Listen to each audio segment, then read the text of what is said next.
Isang baka ang nakasuot ng life jacket. May tuwang malaki sa alon ng dagat. Makulay ang nayon sa tabing dagat, kung saan alon ay sumasayaw ng malaya. Tumalon ang baka sa surfing board, habang seagulls ay sumisigaw sa taas. Ang mga bahay ay nakapinta sa baybayin, habang alon ay kumikislap sa araw. Ang kanyang mata ay nakakita ng asul na dagat, habang splash ng tubig ay bumabalot sa hangin. Isang masayang pakikipagsapalaran sa alon. Isang masayang pakikipagsapalaran sa alon.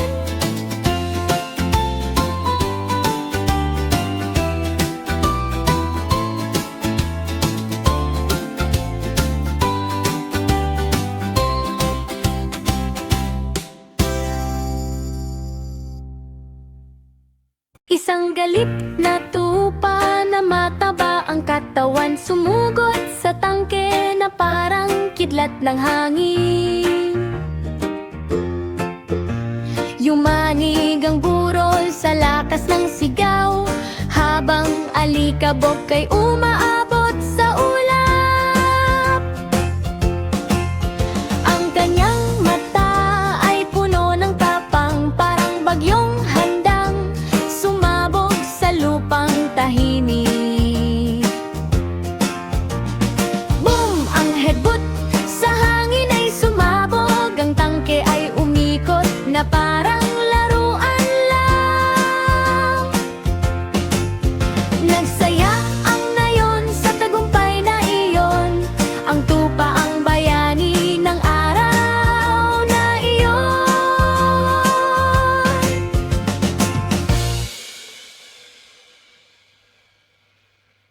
Ang batang penguin ay sumakay sa pating sa ibabaw ng alon na malawak at madilim. Siya ay sumisid at tumalon sa hangin, habang dagat ay kumikinang sa mahiwagang ningning.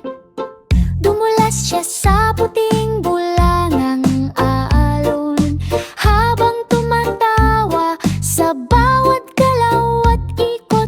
Nakipagkarera siya sa mga balyena sa dagat, habang maligayang tunog ay sumasabay sa hangin.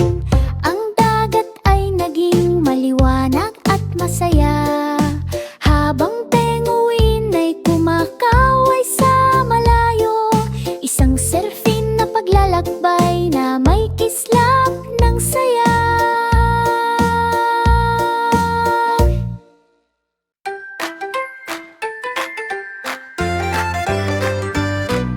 Isang maliit na tupa na may malambot na balahibo, nakasuot ng jacket na parang leader ng mundo.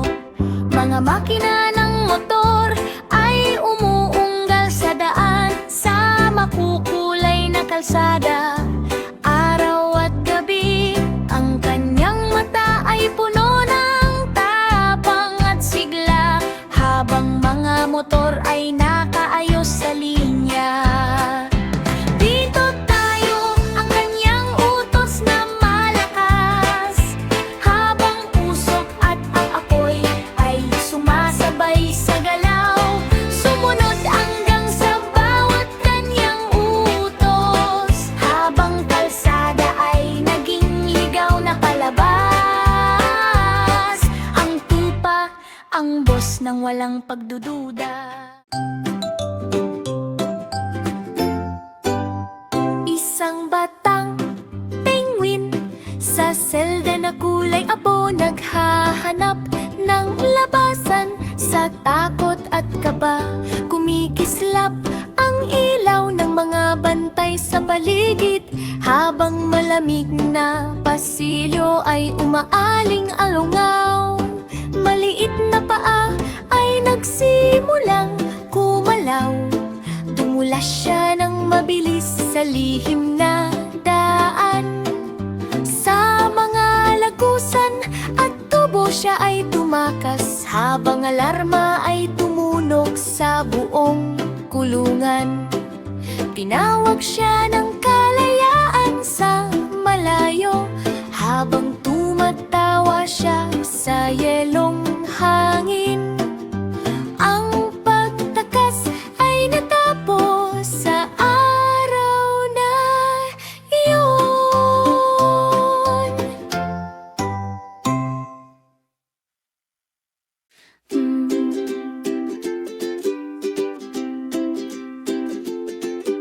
Isang cute na soro ang sumakay sa kotse ngayong araw. May sirena na umiilaw at umaaling-aungaw.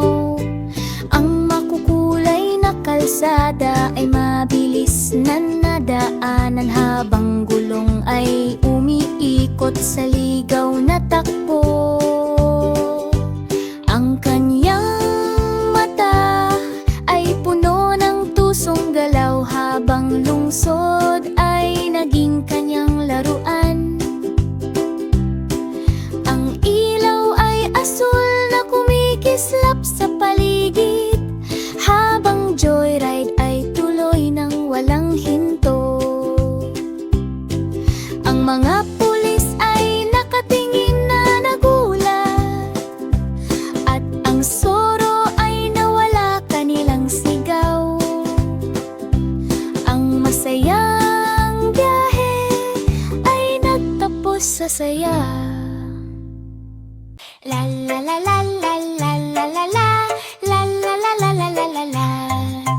Isang golden retriever ang tumayo sa dakilang entablado. May mga bandila at tao sa makukulay na paligid. Mga pinuno ng mundo ay dumating mula sa malayo, upang pakinggan ang sasabihin ng presidente. Ang kanyang mata ay puno ng lambing at kapayapaan, habang nagdadala ng pag-asa sa bawat laro at araw. Ang kanyang paa ang pumipirma ng batas na mabadet, habang ngiti ng mundo ay lalong sumisikat. Ang mga wolf na talumpati ay gumabay sa lahat, habang pag-ibig at pag-asa ay sabay na lumaganap. Ang mundo ay naging masaya sa araw ng retriever. La la la la la la la la la la la la la la la la la la la.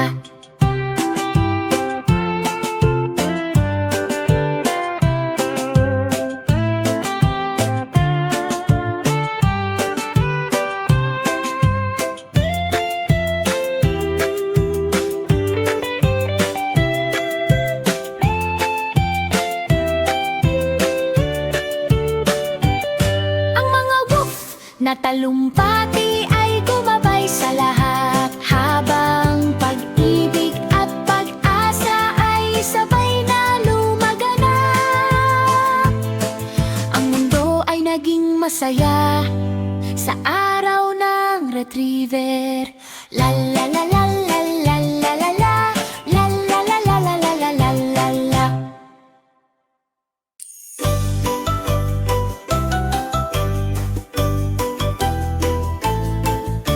Si Chef Kat ay nagluto sa maliwanag na araw, sa swimming pool kung saan bata ay naglalaro. Hinalo niya ang sopas gamit malaking kutsara, habang mga gulay ay lumulutang sa saya. Umangat ang singaw sa masarap na